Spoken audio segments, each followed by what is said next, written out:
My dear student, welcome back my YouTube channel. जितने छात्र 24 फरवरी हिंदी का पेपर देने जा रहे हैं उनके लिए यह वीडियो बहुत ही इंपॉर्टेंट होने वाला है, क्योंकि आज के इस वीडियो में हम आपके लेकर आए हूँ हिंदी में पास होने का जबरदस्त ट्रिक। यदि आपकी अभी भी कुछ भी नहीं तैयारी हो सकी है या आपने थोड़ा बहुत पढ़ाई की है तो आज की इस वीडियो आपके लिए बहुत इंपॉर्टेंट होने वाला है। अगर आप अभी तक कुछ भी नहीं पढ़े हो फिर भी हो जाओगे पास, क्योंकि मैं बेहतरीन ट्रिक और टिप्स लेकर आया हूं जो आपकी एग्जाम में हेल्प करने वाली है। 24 फरवरी को हिंदी कॉपी ऐसे लिखना हो जाओगे पास। यानी यदि आपने थोड़ा बहुत पढ़ाई की है या आपको हिंदी अच्छे से नहीं आता है फिर भी आपको अच्छे ऐसे ट्रिक और टिप्स बताने वाला हूँ इस वीडियो में। तो इसलिए आपसे एक ही रिक्वेस्ट है कि वीडियो को लास्ट तक ध्यानपूर्वक देखना है। मेरी गारंटी आप अच्छे से पास भी हो जाओगे। यदि आपका 70-75 मार्क्स आता होगा तब भी आपका 90 प्लस में मार्क्स आएगा। पेपर देने से पहले जरूर देखना, क्योंकि यदि आप क्लास 10th और 12th के लिए सबसे ज़्यादा इंपॉर्टेंट होने वाला है। तो चलो वीडियो को शुरू करते हैं। चैनल पहली बार लाइक और चैनल को सब्सक्राइब जरूर कर लेना। आप यहाँ पर देख सकते हो, मैं यहाँ पर देखो लेकर आया हूँ। देखिए क्लास 10th और क्लास 12th दोनों के लिए यह वीडियो बहुत ही इंपॉर्टेंट होने वाला है। देखो आपका ऑब्जेक्टिव क्वेश्चन कितने का रहेंगे क्लास 10th में? 20 आपका ऑब्जेक्टिव क्वेश्चन रहेगा 20 मार्क्स का। इसके अलावा आपका सब्जेक्टिव मार्क्स 50 नंबर का रहने वाला है ना। 50 नंबर का वर्णात्मक प्रश्न रहेगा। ऑब्जेक्टिव का मतलब होता है बहुविकल्पी प्रश्न आपका 20 रहने वाला है। इसका भी मैं ट्रिक लेकर आया हूँ कैसे आपको बहुविकल्पी करोगे ताकि आपका एक भी नंबर नहीं कटने वाला है। कुछ क्लास 12 में देखो आपका 5 या 10 बहुविकल्पी प्रश्न ऑब्जेक्टिव क्वेश्चन आता है और सब्जेक्टिव क्वेश्चन आपका 90 मार्क्स का आता है। कितने नंबर का? 90 मार्क्स का आता है। मैं ऐसा ट्रिक बताऊंगा कि आपका एक भी ऑब्जेक्टिव गलत नहीं होगा, क्योंकि यदि आपकी अच्छी तैयारी नहीं है या ऑब्जेक्टिव क्वेश्चन तैयार नहीं है तो यह वीडियो लास्ट तक जरूर देखना। मेरी भाई गारंटी है आपका एक भी नंबर नहीं कटेगा, फुल में फुल मार्क्स जरूर मिल जाएगा। सबसे पहले ऑब्जेक्टिव बहुविकल्पी हल करने का ट्रिक क्या है, मतलब आप यहाँ पर देख सकते हो मेरे पास। देखिए ये आपका 2025 का पेपर है, हिंदी का है। इसको मैं सोल्यूशन करके दिखाऊंगा कैसे मैंने किया और अच्छे से अच्छा मार्क्स इसमें स्कोर हो गया। ऐसे आपको भी बोर्ड एग्जाम में करना है, आपका भी मार्क्स नहीं कटने वाला है। तो चलो शुरू करते हैं। यहाँ पर देख सकते हो इस ट्रिक से हल करोगे एक भी ऑब्जेक्टिव गलत नहीं होगा। जो मैं आपको तरीका बताऊंगा इस तरीके से अगर आप ऑब्जेक्टिव क्वेश्चन हल करते हो तो एक भी मार्क्स आपका नहीं कटने वाला है। जैसे कि देखो, जैसे कि प्रश्न होगा उसमें 4 ऑप्शन होंगे। अब ऑप्शन का मतलब होता है कि 4 बहुविकल्पी मतलब ऑब्जेक्टिव क्वेश्चन होंगे, जैसे कि ए बी सी डी, इस प्रकार से 4 ऑप्शन आपके पेपर में होगा। तो उसको कैसे हल करेंगे, कौन सा बेस्ट ट्रिक रहेगा, आपका एक भी ऑब्जेक्टिव गलत नहीं होगा। अब यहाँ से मैं स्टार्ट करता हूँ। यहाँ पर देख सकते हो रूल नंबर 1। रूल नंबर 1 क्या कहता है ये आपको ध्यानपूर्वक यहाँ से आपको अंत तक देखना। देखिए अगर आपको ऑप्शन में ये दिख जाए जो मैं बताने वाला हूँ, अगर ऑप्शन में ये दिख जाए तो आपको क्या करना, आंख बंद करके वो टिक लगा देना। क्या दिख जाए? जैसे कि 4 ऑप्शन होगा ए बी सी डी। अगर इन 4 ऑप्शन में कहीं पर ये सभी दिख जाए, क्या करना, ये सभी दिख जाए, ये 100 में 100% यही आंसर करेक्ट होता है। 100 में 100% आंख बंद करके लगा देना। यदि आपकी कुछ भी नहीं तैयारी है तो मेरी 100 बात मानो, आपका एक नंबर पूरा का पूरा क्लियर हो जाएगा। कहीं पर भी दिख जाए, कोई भी क्वेश्चन पेपर में कोई भी आपका सब्जेक्ट हो सकता है, उसमें कहीं पर ये सभी दिख जाए, आपको आंख बंद करके इसी पर टिक लगा देना, आपका 1 मार्क्स क्लियर हो जाएगा। अगली की ओर बढ़ता रूल नंबर दूसरा क्या है कि अगर आपको ऑप्शन में ये दिख जाए जो मैं बताऊंगा आपको, भाई ध्यानपूर्वक देखना। यहाँ तक आ चुके हो लास्ट तक देखिए, मेरी गारंटी आपका वर्णात्मक प्रश्न का भी ट्रिक लेकर आया हूँ कैसे आपको हल करना है, एक भी नंबर कटने वाला नहीं है। इनमें से कोई नहीं, अगर ऑप्शन में कहीं पर ये दिख जाए इनमें से कोई नहीं, तो आंख बंद करके इसी पर टिक लगा देना, क्योंकि 95% यही ऑप्शन क्या होता है, राइट होता है। तो भाई बात मानो, आपको क्या करना है, आंख बंद करके इसी पर टिक लगा देना, क्योंकि यही आंसर करेक्ट होता है। आप नहीं मानते हो, आप किसी भी क्वेश्चन पेपर उठाकर देख सकते हो, उसमें यही करेक्ट आंसर होगा। अगला रूल्स है जो आपको फॉलो करना है, रूल नंबर 3। ये ऑब्जेक्टिव हल करने का है, क्लास 10 और 12 दोनों के लिए बेस्ट है। देखिए अगर आपको ऑप्शन में ये दिख जाए जो मैं बता रहा हूँ, भाई बहुत ही टेक्निक काम करने वाली है, क्योंकि मैं 100% आजमाई हुई टेक्निक है। इसी से आपका पेपर अच्छे से हो जाएगा, अच्छा स्कोर भी आएगा, अच्छे नंबर भी आने वाला है। अगर आपको कहीं ऑप्शन में 4 ऑप्शन होगा, कहीं पर ए और बी दोनों या ए एवं बी दोनों इस प्रकार से दिख जाए, आंख बंद कर इसी पर टिक लगा देना, क्योंकि 95% यही ऑप्शन करेक्ट होता है। या ए और सी दोनों दिख जाए, ये भी आपका ऑप्शन में हो सकता है, तो इन पर ही टिक आपको लगाना है। 100% मेरी गारंटी मानो, आपका ये भी ऑब्जेक्टिव क्वेश्चन क्लियर हो जाएगा। अगला की रूल नंबर चौथा आपका कह रहा कि रूल नंबर 4 कह रहा है, अगर आपको ऑप्शन में दिख जाए, क्या दिख जाए, अलग अलग, मान लो भाई चारों ऑप्शन अलग है, तब क्या करोगे? तब भी तो इसका भी कोई ट्रिक है, इसका भी मेरे पास ट्रिक है, बस आपको लास्ट तक देखना। अगर चैनल पहली बार आए हो तो लाइक जरूर कर देना, एक सब्सक्राइब जरूर कर देना। देखिए यहाँ पर ABC 4 ऑप्शन होंगे।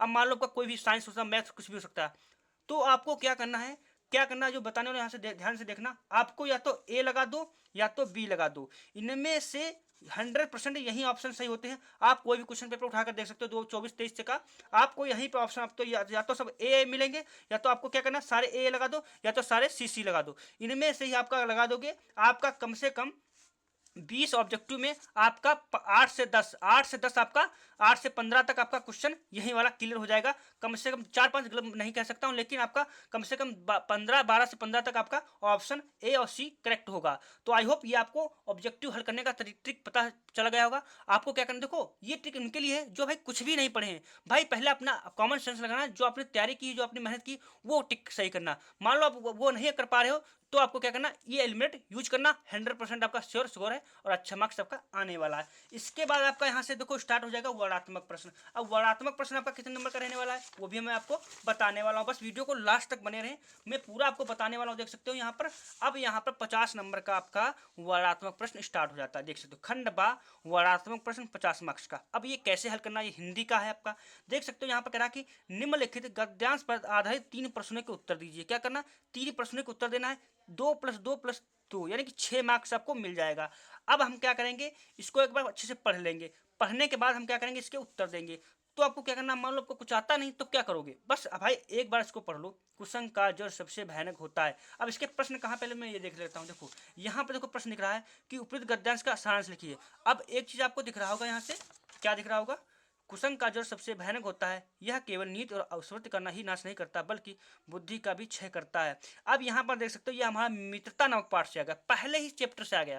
भाई आगे एक बार 2 बार तो क्लास स्कूल गए ही होगे ना, इतना तो आपको पता होगा। हाँ, हमने पहला चैप्टर पढ़ा होगा, सब लोग, अधिकांश बच्चे ये चैप्टर जरूर पढ़ा, पहला तो पढ़ ही लेते ना, तो आपको पता चल गया पहले चैप्टर से ये आ गया। अब इसको कैसे हल करोगे, तो आपको क्या करना, आपको पता कुसंग का किसने लिखा, मित्रता नामक पाठ से लिएगा, कौन लिखा, अच्छा रामचंद्र शुक्ल जी लिखे, इतना तो आपको पता है। अब यहाँ पर हमारा प्रश्न क्या कह रहा कि उपयुक्त गद्यांश का सारांश लिखिए। अब सारांश का मतलब क्या होता है, मतलब इसकी व्याख्या करना, अच्छे से थोड़ा बहुत एक्सप्लेन इसके बारे में बताना। तो आपको क्या करना, मित्रता के बारे में तो आपने खुद, आपके मित्र होंगे उनके बारे में तो लिख सकते हो ना, लिख सकते हो, ये तो कर सकते हो ना। तो आपको क्या करना, बस क्या करना, इस प्रकार से आपको खंड बा वर्णात्मक प्रश्न डालना पहले, इस जो बोर्ड की कॉपी बिल्कुल सेम तरीके से इसी प्रकार से आपको लिखना है। उसके बाद प्रश्नोत्तर संख्या 1 डालना। डालने के बाद अब यहाँ पर पूछ क्या रहा, कह रहा कि सारांश लिखिए। तो देखो यहाँ पर क्या करना, शुरू के 3 शब्द, यहाँ पर शुरू के जो आपके शब्द होंगे, जब मैं आपको दिखा देता हूँ, अच्छे से समझा देता हूँ। शुरू के 3 शब्द लिखना, लास्ट के जो 3 शब्द हैं ये लिखना। लिखने के बाद आपको क्या करना, गद्यांश का सारांश लिखिए। थोड़ा बहुत क्या करना, जहाँ उत्तर डालने के बाद गद्यांश का सारांश पूछा तो सारांश लिख रहा, अगर संदर्भ पूछे तो आपको संदर्भ लिख देना। अगर संदर्भ पूछता है तो आपको पता है मित्रता नामक पाठ से लिए गया, और इसका लेखक कौन है, आचार्य रामचंद्र शुक्ल जी हैं, बस आपका हो गया। तो यहाँ पर आप पूछ रहा कि सारांश में आपको क्या करना, लेखक का अच्छे से यहाँ पर उसके बारे में ये यहाँ से ये पहली हेडिंग स्टार्ट करना, लेखक आचार्य रामचंद्र शुक्ल जी कहते हैं। ये कहीं पर भी आपको कोई भी आपका हो सकता है गद्यांश पद्यांश, उसमें ये जरूर लिखना, लेखक आचार्य रामचंद्र शुक्ल जी कहते हैं, कहते हैं यहाँ पर यूज करना। जो आपका कभी कोई भी हो सकता है वो आपके हिसाब से कर लेना है।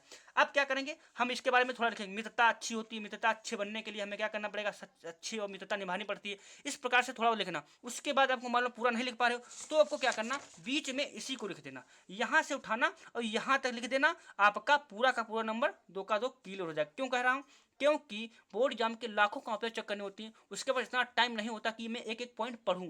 तो क्या करता है, आपका नीला पेन चला होना चाहिए, आपको नंबर मिल जाएगा, तो 2 नंबर ये आपका क्लियर हो जाएगा। उसके बाद रेखांकित अंशों की व्याख्या। अब मित्रता के बारे में हर कोई लिख लेता है, हर कोई कुछ कर सकता है।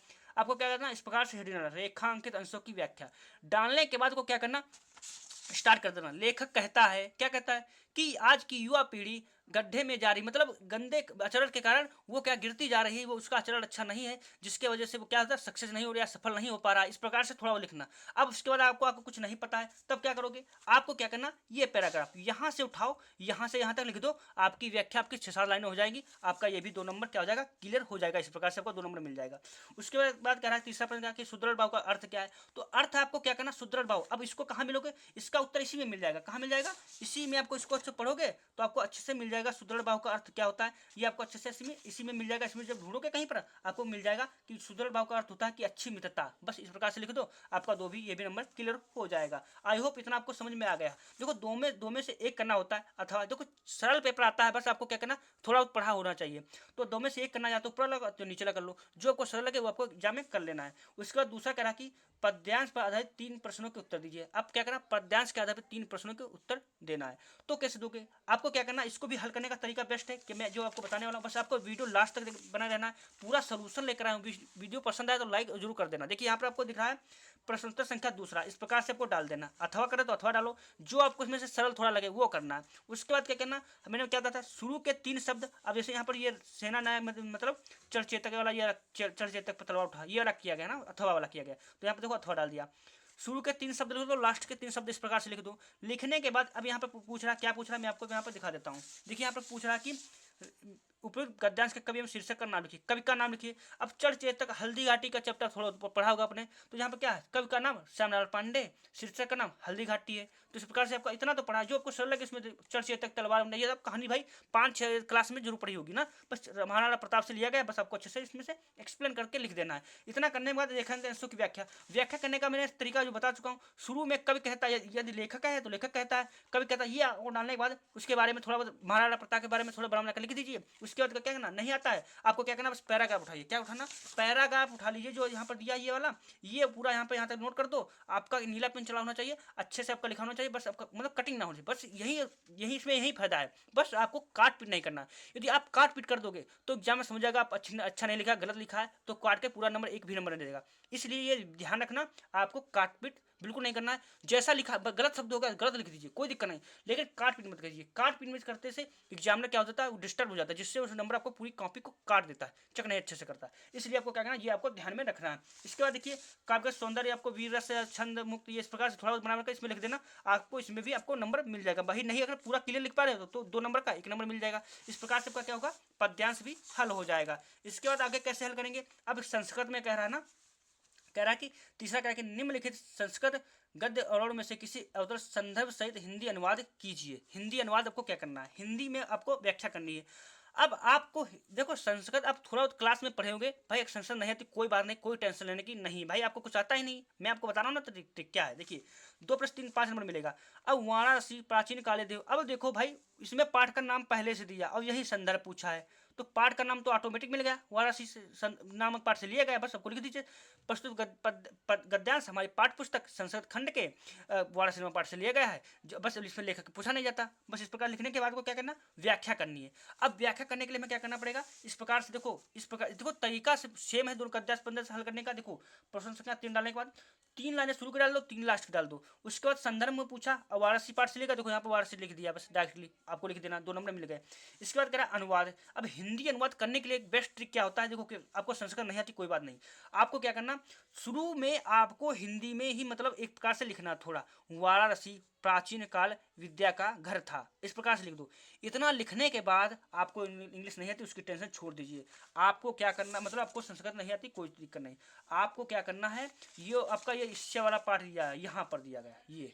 अब यहाँ पर आपको ईर्ष्या को हटा दीजिए, क्योंकि पाठ का नाम है, एग्जाम में समझ जाएगा। ये हटाने के बाद आपको यहाँ से मानसिक अनुशासन इस प्रकार से लिखते लिखते यहाँ तक लिख दो, बस यहाँ तक, यहाँ से उठाओ यहाँ तक लिख दो। आपका कितने नंबर, 5 नंबर का, 5 में 5 मिल जाएगा। एग्जाम में एक भी नंबर काटेगा नहीं। क्यों नहीं काटेगा, क्योंकि आपने नीला पेन लिखा है, अच्छे से साफ साफ लिखा है, काट पीट नहीं की, आपको पूरा का पूरा नंबर मिल जाएगा। तो ये मैं देखो ट्रिक फॉलो करना, तभी आप सफल होगे। अगर आपकी अच्छी तैयारी नहीं है तो भाई बात मानो, आपका नंबर अच्छा सा होगा, पास भी हो जाओगे, अच्छे मार्क्स भी आ जाएगा। क्योंकि एग्जामिनर को लाखों कॉपी चेक करनी होती है, ये वो नहीं देखता उसने लिखा क्या, ये देखता है कि हाँ लिखा है, कुछ लिखा है या नहीं, कुछ लिखा, बस मतलब कुछ लिखा होना चाहिए, ये आप देखता है। तो भाई करना है, क्योंकि आपका कोई कॉम्पिटेटिव एग्जाम तो है नहीं, तो भाई आपका पूरा लिखा होना तभी आपको नंबर मिलेगा, या थोड़ा गलत तो पूरा जांच होगी, वो तो है नहीं। ये तो आपका भाई बोर्ड है, तो बोर्ड हिसाब से नंबर आपको मिल जाएगा। उसके बाद देखिए आपका इसी प्रकार से पद्यांश का, जो मैंने गद्यांश हल करने का तरीका होता है उसी प्रकार से बिल्कुल पद्यांश को हल करना। भाई जो आपको संस्कृत नहीं आती कोई बात नहीं,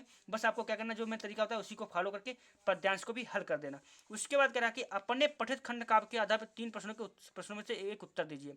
मतलब आपका जो खंड काव्य हो जिले के हिसाब से आपका होगा, किसी का ज्योति जवाहर होगा, किसी का जय सुभाष होगा, किसी का मुक्त दूत होगा। मान लो जय सुभाष पर आपका है तो क्या करना, अब जय सुभाष के बारे में आपको क्या करना, लिखना है। तो कैसे लिखोगे, कुछ नहीं करना भाई, इसमें सिंपल सा फार्मूला देखो, उसकी कहानी एक बार पढ़ लीजिए मोबाइल पर से, अभी भी टाइम है आपका 2-4 दिन है ना, मोबाइल पर जाकर आपको क्या करना, यूट्यूब पर सर्च करके आपको अच्छे से उसकी कहानी एक्सप्लेन करना। एक बार कहानी सुन लो, 10-5 मिनट लगेगा, सुन लीजिए, बस उसी के बारे में आपको लिखना है, कुछ नहीं करना। आपका 3 का 3 मार्क्स ऐसे ही मिल जाएगा। भाई जो मैं बता रहा हूँ आपको अंत तक बने रहना, पूरा मैं पेपर सोल्यूशन करने में बताने वाला हूँ। जो ट्रिक मैं बता रहा हूँ भाई फॉलो करोगे ना, गारंटी लेता हूँ आपका अच्छा मार्क्स भी आएगा, 80 से 85 नंबर भी आएगा और पास भी हो जाओगे। तो आपको क्या करना, आपको यूट्यूब पर जाकर आपको किसी संख्या का छठा करा कि दिए गए लेखकों में से किसी का लेखक जीवन परिचय देते हुए उनकी प्रमुख रचना का उल्लेख कीजिए। यानी कि आपको जीवन परिचय गद्य पद्य दोनों का लिखना होगा।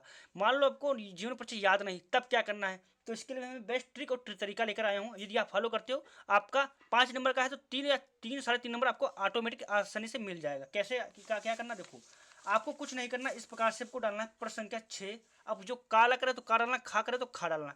उसके बाद मान लो किसी का भी जीवन परिचय आपको याद नहीं, मान लो कि यहाँ पर देखो जयप्रकाश भारती, जयशंकर प्रसाद, पुन्नालाल, इनका 3 लोगों का पूछा गया, आपको याद नहीं, वैसे आपको 3 याद कर लेने चाहिए। यदि नहीं याद हो रहे हैं या थोड़ा बहुत याद है तो क्या करना, कुछ नहीं करना, आपको देखो ये संक्षेप में जीवन परिचय याद करना है। बस ट्रिक क्या है, आपको जीवन परिचय लिखने की, बस ये फॉलो करोगे, आपका एक भी नंबर नहीं कटेगा, पूरा का पूरा मिल जाएगा। संक्षेप में जीवन परिचय याद कर लीजिए। किसी का भी जीवन परिचय 1800 से स्टार्ट होगा। देखो डॉक्टर राजेंद्र प्रसाद का यहाँ पर है, किसी जयशंकर प्रसाद आचार्य रामचंद्र शुक्ल का है, उनका भी 1800 से स्टार्ट है। आपको क्या करना, उन ये सन याद कर लेना। सन आपको किसी का जीवन परिचय लिखना है तो सन 1800 से ही लिखना स्टार्ट करना, ये याद करना। उसका जन्म स्थान, शिक्षा, पिता, पद, मृत्यु, रचनाएं, बस ये 5 पॉइंट याद, मुख्य 5 पॉइंट याद कर लीजिए। इससे ही आपको क्या करना, बनाकर इस जीवन परिचय आपको लिखना है, क्योंकि ये संक्षेप में जीवन परिचय। एक जानवर क्या करता है, संक्षेप में वाला जीवन परिचय अच्छे से देखता है, यदि ये सही है तो ऑटोमेटिक आपको नंबर पूरा का पूरा देता चला जाता है। तो आई होप आपको क्या करना, इसी प्रकार से आपको जीवन परिचय लिखना है। ये इतना याद कर लीजिए, गद्य पद्य दोनों का आपको क्या करना, पूरा का पूरा नंबर इसमें मिल जाएगा। इस प्रकार से बना कर लिखा है। देखो यहाँ पर देख सकते हो, देश रत्न डॉक्टर राजेंद्र प्रसाद का जन्म सन 1884 ईस्वी में बिहार राज्य के छपरा जिले के जीरादेई नामक ग्राम में हुआ था। तो यहाँ पर देख सकते हो, यहाँ पर देखो सन भी यूज हो गया और जीरादेई स्थान मतलब स्थान भी जीरादेई यूज हो गया। तो इसी प्रकार से आपको जीवन परिचय क्या करना, बना कर यहाँ पर लिखना। उसके बारे में स्टोरी बीच में करेक्ट कर देना, कुछ भी लिख सकते हो बीच में देखो शुरू का थोड़ा सही लिखा होना चाहिए, लास्ट में शुरू बीच लिखा होना चाहिए। बीच में आपको कुछ भी लिख रहे हो कोई मैटर नहीं करता, बस आपका नीला पेन चला होना चाहिए। तो आई होप आपको जीवन परिचय लिखने का ट्रिक और तरीका पता चल गया होगा। उसके बाद आपका यहाँ पर आगे स्टार्ट होता है। देखो अपनी पठस्थ पाठ्य पुस्तक में कठिन कोई एक श्लोक लिखिए जो इस प्रश्न पत्र में आया हो। मान लो यहाँ पे देखो आपका श्लोक पूछा गया 4 लाइनों का, आपको याद ही नहीं, तब क्या करना, कुछ नहीं करना, आपको क्या करना, आपको जो पैराग्राफ उसको उठाना। पैराग्राफ कौन सा उठाओगे, देखो मैं आपको दिखाता हूँ। मान लो कुछ आपको याद नहीं तो आपको क्या करना, पैराग्राफ लिखना। पैराग्राफ में आपको दिखाता हूँ, जैसे कि देखो यहाँ पर संस्कृत में, तो आपको क्या करना, पहली हेडिंग यहाँ पर ये बनाना, ये वाली हेडिंग इतनी बना लेना एक का। उसका दूसरी यहाँ पे इसके नीचे लिखना है, इसकी जस्ट इसके नीचे यहाँ पे यहाँ तक लिख दो इसके प्रकार से। फिर तीसरी ये हेडिंग बना दो, चौथी आपको ये वाली हेडिंग यहाँ तक बना दो। इस प्रकार से बना दोगे 4 लाइनें हो जाएंगी, आपका संस्कृत में श्लोक बन जाएगा। क्योंकि आपका नीला पेन होना चाहिए, एग्जाम में देखता नहीं क्या आपने लिखा है, ये देखता है कि हाँ कुछ लिखा है या नहीं। बस आपको क्या करना, इस प्रकार से आपका एक श्लोक भी लिख जाएगा, आपका नंबर क्लियर हो जाएगा। निम्नलिखित में किन्हीं 2 प्रश्नों के उत्तर संस्कृत में दीजिए। आपको संस्कृत में उत्तर देना है। सर्वे यात्री का 10वां आसन, आपको क्या करना, का ये इसको हटा दो, यही आंसर हो जाएगा। पूर्वाजा गीता का संदेह में अकथ है, तो क्या करना, ये जो कामा दिया जो आपका प्रश्न चिन्ह इसको हटा दीजिए, ये वाला चिन्ह हटा दीजिए। और क्या करना, का पूछा गया इसको कम को भी हटा देना है, इसी को आंसर में लिख दो, आपका आंसर नंबर आपका 1-2 नंबर मिल जाएगा। इसी प्रकार से 9वां प्रश्न कहा कि निम्नलिखित में किसी एक पर निबंध लिखना। अब निबंध का मतलब क्या होता है, आपकी मानसिक जांच होती है। निबंध के बारे में मतलब आपको जिसके बारे में कुछ ज़्यादा कुछ पता होना चाहिए। देखो आप भी एक गांव से बिलोंग करते हो, आपको क्या करना, आपको निबंध लिखना। निबंध लिखने के लिए आपको क्या करना, देखो विज्ञान वर्धन अभिशाप, नारी सशक्तिकरण, स्वच्छ भारत अभियान, छात्र और अनुशासन।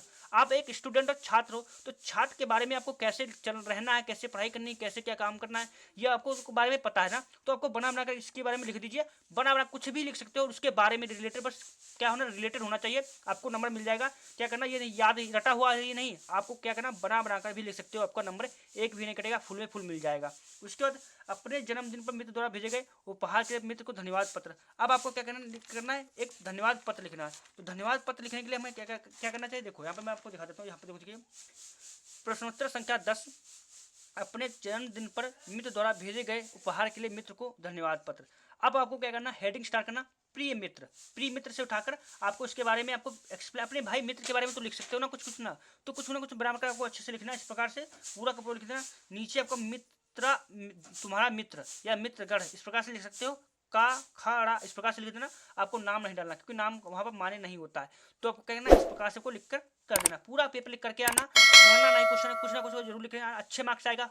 और जो हो सके जितना अच्छा हो सके उतना अच्छा लिखना। वीडियो पसंद आया तो लाइक और चैनल को सब्सक्राइब कर लेना, दोस्तों के पास जरूर शेयर